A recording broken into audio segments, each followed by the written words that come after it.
So we are going to study about our next topic of pleural disorder, that is the pleural effusion. So pleural effusion is the collection of fluid into the lung pleura. So here you can see in the diagram there is a pleural space, and you can see here that is there is collection of fluid in the pleural space. So on the below of the pleural thoracic cavity you can see, because gravity के कारण जो fluid है वो नीचे की ओर accumulate होता है. So what is pleural effusion? The introduction part. Pleural effusion sometimes referred to as water on the lung. It is buildup of excess fluid between the layers of the pleura outside the lung. The pleura are thin membrane that line the lung and the inside of the chest cavity and act to lubricate and facilitate breathing. Normally a small amount of fluid is present in the pleura. So what is pleural effusion? इसको हम लोग water in the lung भी बोल सकते हैं. और normally जो pleura होता है उसमें बहुत लिटिल क्वांटिटी में फ्लूइड रहता है, बट जो प्लूरल इफ्यूजन एक ऐसा कंडीशन है जिसमें एक्सेस अमाउंट ऑफ जो फ्लूइड है वो प्लूरल स्पेस में आउटसाइड में जाके लंग्स में कलेक्ट हो जाता है. So about the definition, pleural effusion is an abnormal accumulation of fluid in the pleural space between the parietal and the visceral pleura of the lung. Breathlessness, chest pain and non-productive cough are the most common symptom associated with the pleural effusion. So simple definition is there, that is pleural effusion is the abnormal accumulation of fluid in the pleural space between the parietal and the visceral pleura. So diagram में आप देख सकते हैं fluid का जो collection हो गया है आउटर लेयर में, और बिकॉज ग्रेविटी के कारण फ्लूइड जो होता है वो भारी होता है, नीचे रहता है, इसलिए आपको लोअर लोब्स में लंग्स के फ्लूइड ऑक्यूमुलेटेड दिखेगा.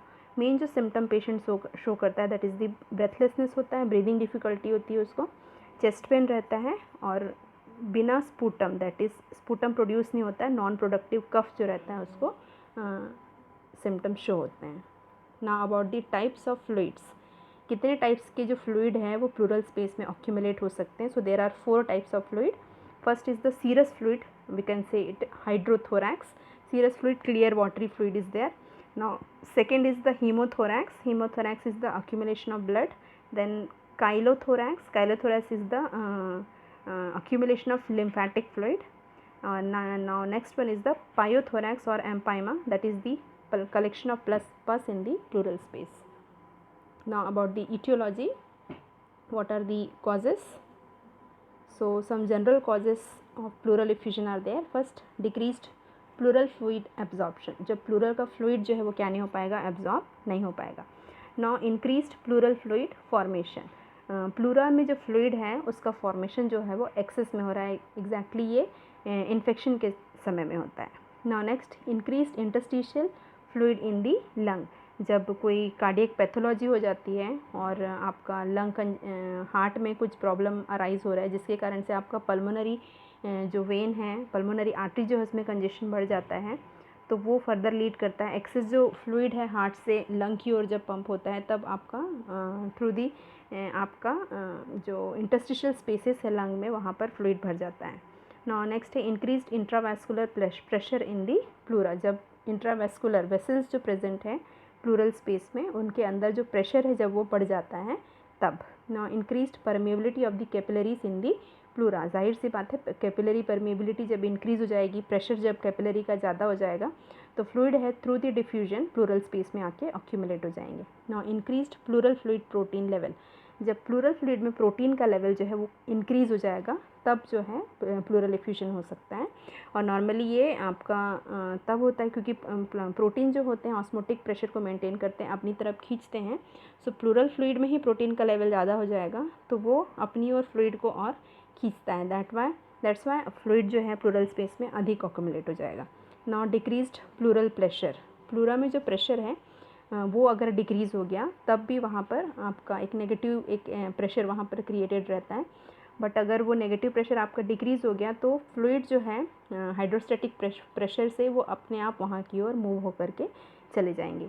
नाउ नेक्स्ट है increased fluid in the peritoneal cavity. जब फ्लूइड पेरिटोनियल कैविटी में एक्सेसिव अक्यूमुलेट हो गया है, जो हमने सिरोसिस ऑफ लीवर में पढ़ा हुआ था, सो फ्लूइड को कहीं ना कहीं जाके आपका स्पेस जो मिलता है वहाँ पर जाके वो अक्यूमुलेट होता है, तो प्लूरा में भी इकट्ठा होता है वो, और एग्जैक्टली हार्ट के पेरिकार्डियल लेयर में भी वो इकट्ठा हो जाता है. नाउ नेक्स्ट है disruption of the thoracic duct. Thoracic duct जो है लिम्फेटिक सिस्टम का एक मेन डक्ट है जो कि लेफ़्ट साइड ऑफ दी जो बॉडी पार्ट है, हेड, नेक और लिम्ब हो गया, थोरैक्स हो गया और lower half of the whole body से वो क्या करता है, ड्रेन करता है लिम्फ को। सो आपका थोरैसिक डक्ट में अगर कुछ प्रॉब्लम अराइज हो गया है बिकॉज वो थोरैसिक कैविटी में ही है, सो वो अगर उसमें कुछ प्रॉब्लम हो गया है तो वो प्रॉपरली ड्रेन नहीं कर पाता है हार्ट में, सो फ्लूइड जो है वो मूव करते हैं आपके प्लूरा की तरफ। नाउ नेक्स्ट है disruption of the blood vessel in the thorax. जब प्रॉपर ब्लड वेसल्स सप्लाई नहीं कर पाएंगे, डिसरप्शन हो गया है ब्लड वेसल्स का, तब होता है। नाउ नेक्स्ट है obstruction of lymphatic drainage in the parietal pleura. So parietal pleura में भी आपका लिम्फैटिक सिस्टम का ड्रेनेज रहता है। जो मैंने काइल जो हमने पढ़ा था, लिम्फ जो है वो प्रॉपरली ड्रेन नहीं हो पाते हैं, सो आपका वो कलेक्ट हो जाता है प्लूरा में। नाउ नेक्स्ट है elevation of systemic vascular pressure. जब सिस्टमिक वैस्कुलर प्रेशर, वेन्स में जो प्रेशर है वो जब इंक्रीज़ हो जाता है, सो आपका प्रेशर से जो ब्लड है हार्ट की ओर आता है और सम अमाउंट ऑफ जो फ्लूइड है एक्सुडेट होकर के प्लूरल स्पेस में जमा हो जाता है। So these are the some condition by which the pleural space is filled with the pleural fluid. Now I am teaching you two types of pleural effusion. दो most common type के pleural effusion देखने के लिए मिलते हैं। First जो है that is the transudative watery fluid जो रहता है, और सेकंड जो है that is exudative that is protein rich fluid मिलता है। सो ट्रांसुडेटिव जो फ्लूइड है, वाटरी फ्लूइड जब हमको प्लूरल स्पेस में मिलता है, उसका मेजर जो कॉजेज है that is heart failure, pulmonary embolism, cirrhosis, post open heart surgery. So इसमें वाटरी फ्लूइड जो है, ट्रांसुडेटिव जो फ्लूइड है वो प्लूरल स्पेस में अक्यूमुलेट होता है।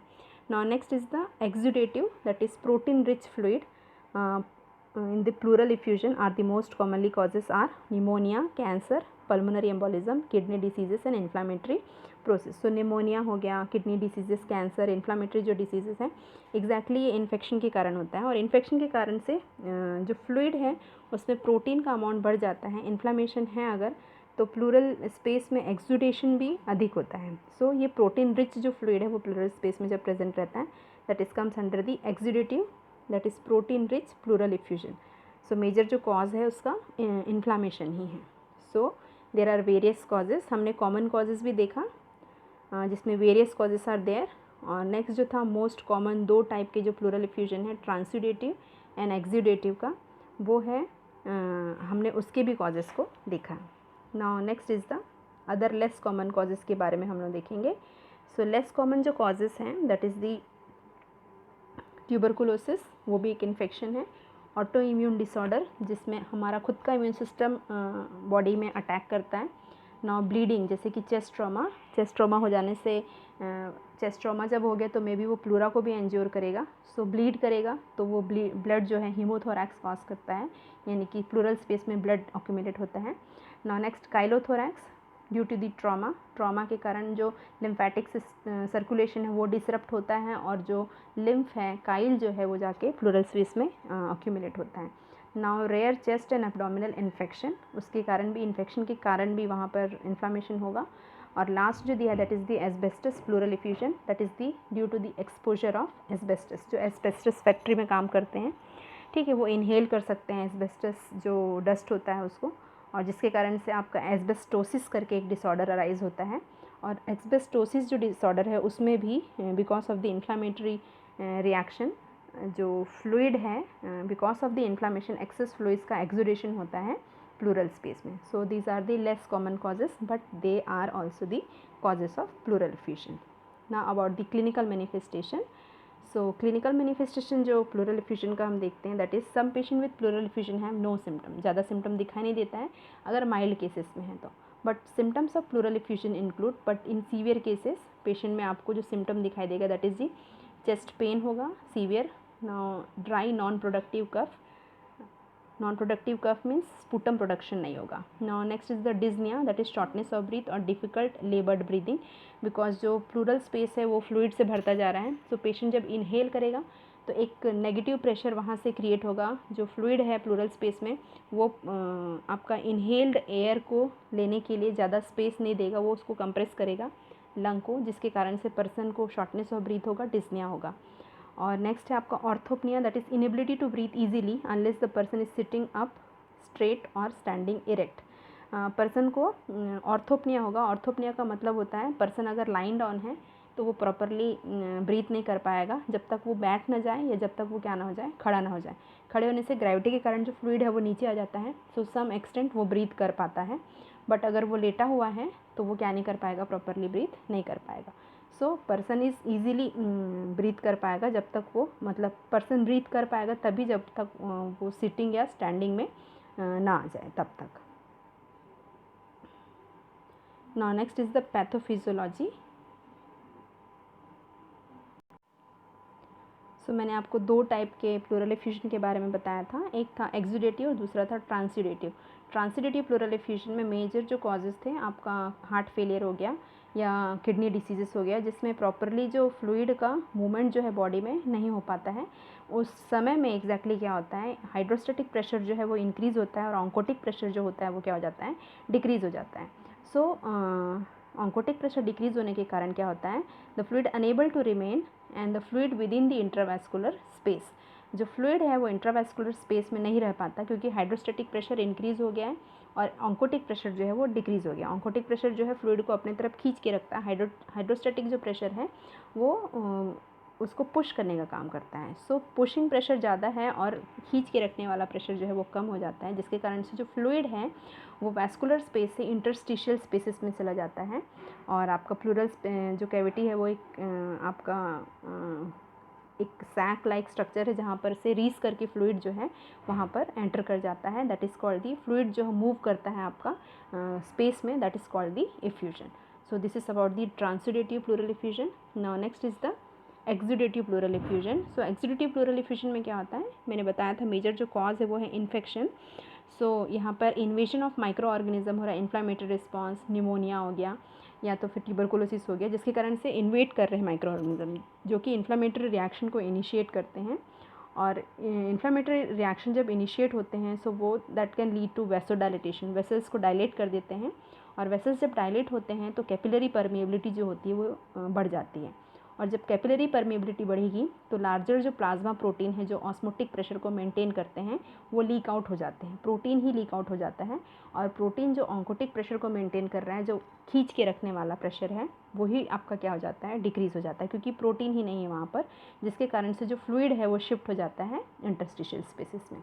सो ये है आपका एक्सुडेटिव एफ्यूजन का, और इंटरस्टिशियल स्पेसिस के कारण वहाँ पर एफ्यूजन होगा, that is the in the pleural space. So this is about the exudative pleural effusion.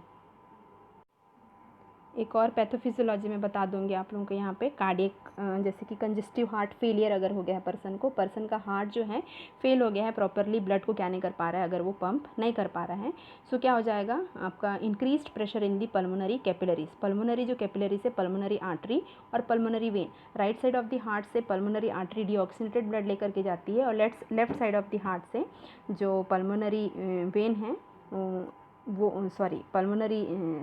आपका जो एओर्टा है वो ड्रेन करता है और आपके लेफ़्ट साइड में जो पल्मोनरी वेन है वो ब्लड को ड्रेन करते हैं। सो दोनों जो कैपिलरीज हैं वो दोनों में प्रेशर जो है वो क्या हो जाएगा, बढ़ जाएगा, क्योंकि हार्ट फेल हो गया है, ना ही वो ब्लड को प्रॉपरली पंप कर पा रहा है, ना ही प्रॉपरली जो लंग से ब्लड आ रहा है उसको वो रिसीव कर पा रहा है।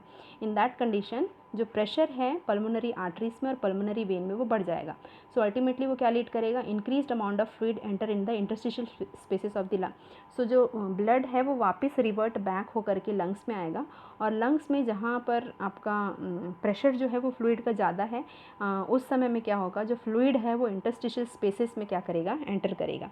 इंक्रीज इंटरस्टिशियल प्रेशर इन दी सब प्लूरल इंटरस्टिशियल स्पेसेस, जिसके कारण से लंग में जो प्रेशर बढ़ा हुआ है वो प्रेशर बढ़ेगा आपके इंटरस्टिशियल प्लूरल स्पेस में और जो फ्लूइड है वो मूव करेगा pulmonary interstitial spaces across the visceral pleura into the pleural space. और जो विसरल प्लूरा है जो लंग से अटैच है वहाँ से फ्लूइड जो है रीस करके, क्योंकि प्रेशर ज़्यादा है, वहाँ से वो कहाँ चले जाएगा, आपके प्लूरल स्पेस में, that ultimately leads to pleural effusion.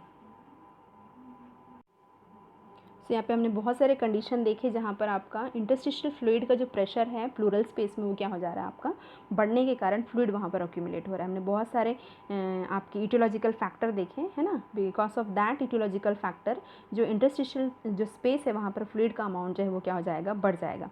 एक फिनोमिना है whenever the amount of edema in the lung exceeds 5 gram per gram of dry lung weight pleural fluid accumulates. आपका लंग जो टिश्यूज़ है वो dry है, ठीक है, और वहाँ पर अगर फ्लूइड जो है वो एक्सेस में 5 ग्राम पर ग्राम ड्राई लंग वेट के अकॉर्डिंग जब फ्लूइड वहाँ पर क्या होने लगता है, बढ़ने लगता है लंग के इंटरस्टिशियल स्पेसेस में। सो जो फ्लूइड है वो मूव करता है आपके प्लूरल स्पेस के इंटरस्टिशियल स्पेसेस में और वहाँ पर जाके अक्यूमुलेट हो जाता है। That ultimately leads to pleural effusion. So now next is the assessment and diagnostic finding. So assessment and diagnostic finding में सबसे फर्स्ट जो दिया है that is the chest X ray. यहाँ पे एक्सरे का डायग्राम आप देखेंगे, एक सर्कल किया हुआ सेकेंड वाला जो एक्सरे डायग्राम है, नीचे एकदम होल वाइट दिखाई दे रहा है, ऊपर वाला डायग्राम पूरा वाइट दिखाई दे रहा है. पूरा वाइट दैट मीन्स पूरा जो लंग है उसमें राइट साइड में फ्लूइड भरा हुआ है और इस तरफ जो सेकेंड डायग्राम है उसमें half of the lower half of the lung में जो है फ्लूइड भरा हुआ है.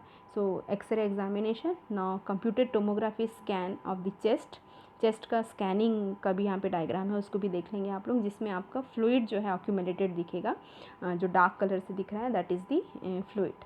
नाउ अल्ट्रासोनोग्राफी में भी आपको जो फ्लूइड का कलेक्शन है वो दिखाई देगा.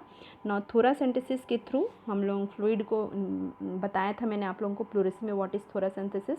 डायग्नोस्टिक पर्पस के लिए स्मॉल क्वांटिटी में जो फ्लूइड है उसको हम लोग निकालते हैं और उसके बाद उसको एग्जामिनेशन के लिए भेजते हैं. और थोरासेंटेसिस जो है आपका थेरेपेटिक प्रोसीजर भी है कि एक्सेस फ्लूइड को वहाँ से ट्यूब डाल करके ड्रेन आउट भी किया जाता है. नाउ नेक्स्ट है आपका प्लूरल फ्लूइड एनालिसिस, जिसके थ्रू टाइप ऑफ ऑर्गेनिज्म को आइडेंटिफाई किया जाता है और उसके बेसिस पे फिर पेशेंट को मेडिसिन मिलता है. और last one is the thoracoscopy. Thoracoscopy is also a procedure in which आपका अगर कोई ट्यूमर है वहाँ पर थोरैकोस्कोपी के थ्रू हम लोग क्या कर सकते हैं, थोरैकोस्कोप जो है वो इंसर्ट करते हैं. मैं दिखा देती हूँ आप लोगों को diagram. This is the thoracoscopy, जिसमें आपका एंडोस्कोपिक जो थोरैकोस्कोप है वो चेस्ट कैविटी के अंदर में इंसर्ट किया जाता है और इंसर्ट करने के बाद थ्रू दी कैमरा, सामने कैमरा लगा होता है जिसके थ्रू ऑसिलोस्कोप में स्क्रीन पे जो थोरैक्स का कंडीशन है, प्लूरा का जो कंडीशन है वो हम अच्छे से विजुअलाइज कर सकते हैं. So this is all about the assessment and the diagnostic finding. Now next is about the management of pleural effusion. So diuretics and other heart failure medications हैं जो हम लोग डायूरेटिक्स इसलिए क्योंकि फ्लूइड का ऑक्यूमुलेशन ज़्यादा हो गया है और हार्ट और किडनी के मेडिकेशंस हमको देने, बिकॉज हार्ट और किडनी हो गया या लीवर हो गया वो इनडायरेक्टली जो फ्लूइड है उसको प्लूरल स्पेस में ऑक्यूमुलेट करना है. सो उनको मेन ट्रीट करना है. Now next is the therapeutic thoracentesis. Therapeutic thoracentesis जो होता है उसमें एग्जैक्टली आपका जो प्लूरल स्पेस में निडल डाल करके फ्लूइड को एक्सेसिवली जो फ्लूइड है उसको क्या किया जाता है, ड्रेन किया जाता है. Now next is the tube thoracostomy. Tube thoracostomy में ट्यूब जो है, चेस्ट ट्यूब जो है वो थोरैसिक कैविटी में इंसर्ट किया जाता है और एक ड्रेनेज बैग लगा होता है जिसके थ्रू जो फ्लूइड है, एक्सेस जो अक्यूमुलेटेड फ्लूइड है वो ड्रेन आउट हो जाता है आपका थोरैकोस्टोमी ओपनिंग के थ्रू बैग में. Now next is the pleurodesis with the sclerosis agent. So pleurodesis आपका एक एजेंट होता है. प्लूरोडेसिस एक प्रोसीजर होता है जिसके थ्रू एक स्क्लेरोसिंग एजेंट जो स्क्लेरोसिस कॉज करता है, नेक्रोसिस डेड कर देगा सेल्स को, वहाँ के जो इन्फ्लामेटरी सेल्स हैं, और एग्जैक्टली वो सेल्स के थ्रू जहाँ से एक्सुडेशन ज़्यादा हो रहा है सो नॉन फंक्शनिंग हो जाएगा और एक्सेस फ्लूइड का जो सिक्रेशन है वहाँ पर क्या होगा, अक्यूमुलेट होना बंद हो जाएगा. सो प्लूरोडेसिस में स्क्लेरोसिंग एजेंट हम लोग प्लूरल स्पेस में इंट्रोड्यूस करते हैं जो कि स्क्लेरोसिस कॉज करता है और फ्लूइड के एक्सुडेशन को कम करता है. So these are the some therapeutic medical management. Now next is the surgical management, जिसमें से एक है आपका थोरैकोटोमी, जो मैंने पहले ही बताया था आपका. थोरैकोटोमी एक ऐसा प्रोसीजर है जिसके थ्रू थोरैक्स को ओपन किया जाता है और अगर कोई ट्यूमर है या कोई आपका इन्फेक्शन है या एब्सेस जो डेवलप हो गया है उसको रिमूव किया जाता है. Video assisted thoracoscopic surgery that is called VATS, ये भी एक टाइप का प्रोसीजर है जो हमने पढ़ा था आपका थोरैकोस्कोपी, जो मैंने डायग्राम दिखाया था आप लोगों को वैसा ही सेम प्रोसीजर है, बट उसके थ्रू थोरैकोस्कोपी सर्जरी के थ्रू कोई कैंसर है या कोई ट्यूमर वहाँ पर है या कुछ एब्सेस हैं उसको रिमूव करने के लिए वीडियो असिस्टेड थोरैकोस्कोपिक सर्जरी किया जाता है. So this is about the surgical management. Now about the dietary management. Dietary management में पर्सन को एक सबसे इम्पॉर्टेंट चीज़ रेस्ट्रिक्ट करने के लिए बोला जाता है, that is the fat, because patient को काइलोथोरैक्स होने के चांसेस ज़्यादा रहते हैं. काइलोथोरैक्स मतलब आपका लिम्फ का ऑक्यूमुलेशन, लिम्फैटिक फ्लूइड का ऑक्यूमुलेशन प्लूरल स्पेस में. सो आपका फैट इनटेक होने के कारण काइलोथोरैक्स होने के चांसेस ज़्यादा रहते हैं, इसलिए काइलोरस इफ्यूजन होने का चांसेस जो है वो ज़्यादा रहता है. काइल तब कहलाता है जब लिम्फ जो है आपका फैट को जब एब्जॉर्ब करने के कारण मिल्की वाइट जब अपीयरेंस देता है. सो फैटी फूड खाने से आपका फैट मिक्स्ड जो लिम्फ है वो इफ्यूज़ हो सकता है प्लूरल स्पेस में. सो पेशेंट को फैट रेस्ट्रिक्टेड डाइट दिया जाता है. Now next is the nursing management. So some nursing diagnoses are there. First is the ineffective breathing pattern. Second is the ineffective airway clearance. Third one is the imbalanced nutrition. Fourth one is the anxiety. Fifth one is the sleep pattern disturbance. And sixth one is the self-care deficit related to fatigue. And seventh one is the deficient knowledge. सो बहुत सारा problem से person होकर के गुजरता है, क्योंकि chest tube डला हुआ है, उसको पेन हो रहा है, ब्रीदिंग डिफ़िकल्टी है. सो मेजर नर्सिंग इंटरवेंशन जो फोकस करना है हमको, that is the evaluation of respiratory function, breath sounds auscultate करना है, एसेस करना है कुछ फ्रेमिटस एबनॉर्मल साउंड्स तो वहाँ पर दिखाई नहीं दे रहे हैं. एडिक्वेट एयरवे क्लियरेंस पर्सन को हमको सिखाना है. एडिक्वेट गैस एक्सचेंज तो को हमको प्रमोट करना है. नाउ ऑस्कल्टेट करना है एंटीरियर एंड पोस्टीरियर चेस्ट को. और नेक्स्ट है आपका सकिंग एयरवेज, जो एयरवेज है थ्रू दी सक्शन हमको उसको क्या करना है, क्लियर करना है. और पेशेंट को deep breathing and coughing exercise भी हमको सिखाना है. हाइड्रेशन को मेंटेन करना है ताकि जो म्यूकस का विस्कोसिटी है वो क्या हो सके, डिक्रीज़ हो सके.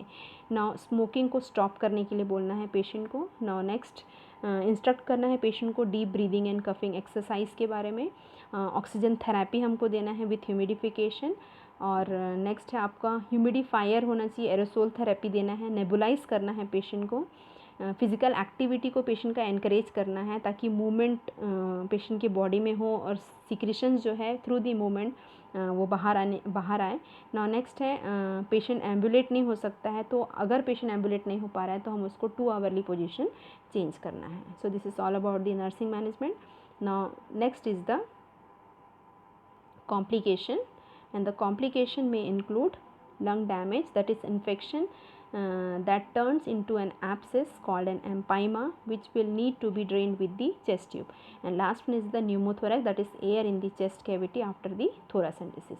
सो लंग पूरी तरह से डैमेज हो सकता है बिकॉज फ्लूइड भरा हुआ है. इन्फेक्शन अगर हो गया तो पस कलेक्शन हो जाएगा, दैट इज़ द एम्पाइमा कहलाता है. और अगर थोरासेंटिसिस हमने किया है, थोरासेंटिसिस के कारण वहाँ पर ओपनिंग हो गई है और ओपनिंग प्रॉपरली सील नहीं हो पाया, सो वहाँ से एयर भी जो है वो क्या हो सकता है, एंटर कर सकता है. So these are the complications of pleural effusion.